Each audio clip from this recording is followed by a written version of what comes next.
प्रिय छात्रों, आज हम बताएंगे आपको कि आप किस तरह से अपना एग्जामिनेशन फॉर्म भरेंगे। तो उससे पहले रजिस्ट्रेशन किस तरह से करेंगे।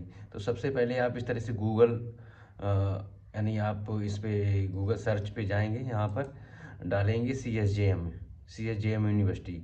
आप इस तरह C S J M university को सिलेक्ट कर लेंगे तो इस तरह से कुछ खुल के आएगा। ठीक है। और जब जब आप इस तरह से सी एस जे एम जो सबसे पहले आ रहा है, छत्रपति साहू जी महाराज विश्वविद्यालय कानपुर, यहाँ पर क्लिक करेंगे तो यूनिवर्सिटी के होम पेज पर पहुँचेंगे। थोड़ा नेट की स्पीड स्लो होने के कारण ये समस्या आ रही है हमारे पास। इस तरह से स्क्रॉल होने दो इसको। ठीक है। होम पेज जैसे खुलता है, ये इस तरह से आप लोग देखेंगे कि ये यूनिवर्सिटी के होम पेज पर आ गए हैं। ठीक है। होम पेज इस तरह से आपके सामने खुलेगा और होम पेज पर सबसे पहले ऊपर देखिए होम यूनिवर्सिटी गवर्नमेंट्स, इस तरह से ये लिखा हुआ है। ज़रा आप इनको पढ़ते जाइए और आपको किस पर पहुंचना है ये देखिए, होम यूनिवर्सिटी। इस तरह से आप पढ़ते चले जाएंगे और आप ये देखिएगा यहाँ पे लिखा हुआ है लॉगिन। इस लॉगिन पे जैसे ही आप पहुंचेंगे तो तुरंत नीचे आ जाएगा स्टूडेंट लॉगिन। आप देखेंगे इस तरह से थोड़ा सा नीचे आएंगे, जैसे ये लॉगिन पे क्लिक करेंगे और तुरंत आएंगे स्टूडेंट लॉगिन। तो स्टूडेंट लॉगिन पे ही क्लिक करना आपको।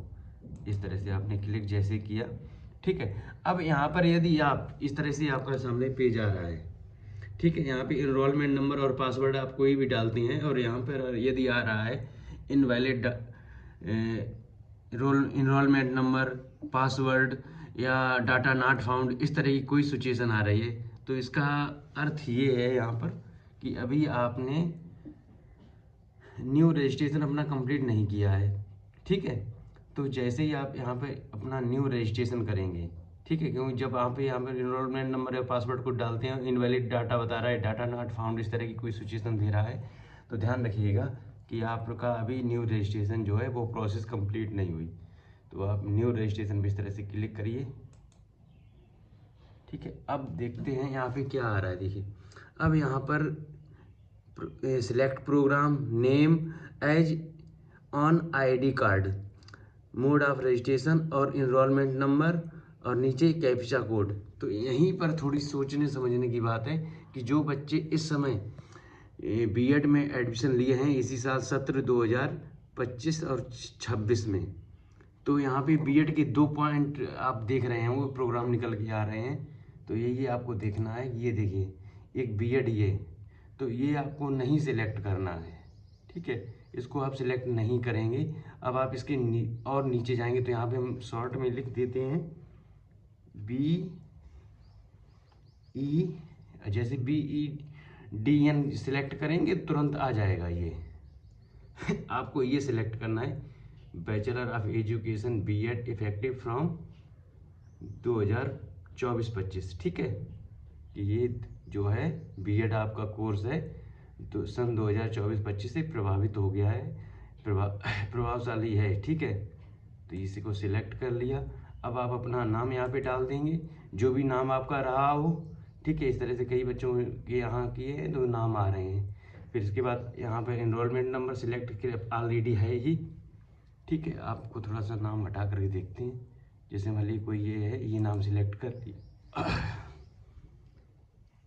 इसको गौर से करिएगा। ठीक है। अब आप ये सारी डिटेल जैसे ही भरेंगे, कंप्लीट करेंगे, इनरोलमेंट नंबर और ये कैप्चा कोड, और सबमिट जैसे ही बटन दबाएंगे तो सबमिट जैसे ही आप करते हैं तो सबमिट के बाद तुरंत ही ये आपका ये जैसे सबमिट हमने किया है यहाँ पर, अभी ये डाटा इस तरह से मैंने यहाँ पे सबमिट किया और आपके सामने इस तरह का पेज खुल करके आ जाएगा। ये देखो सबमिट हो गया था, मेल कैन सेंड सक्सेसफुल, और ये आपका जो है OTP चला गया।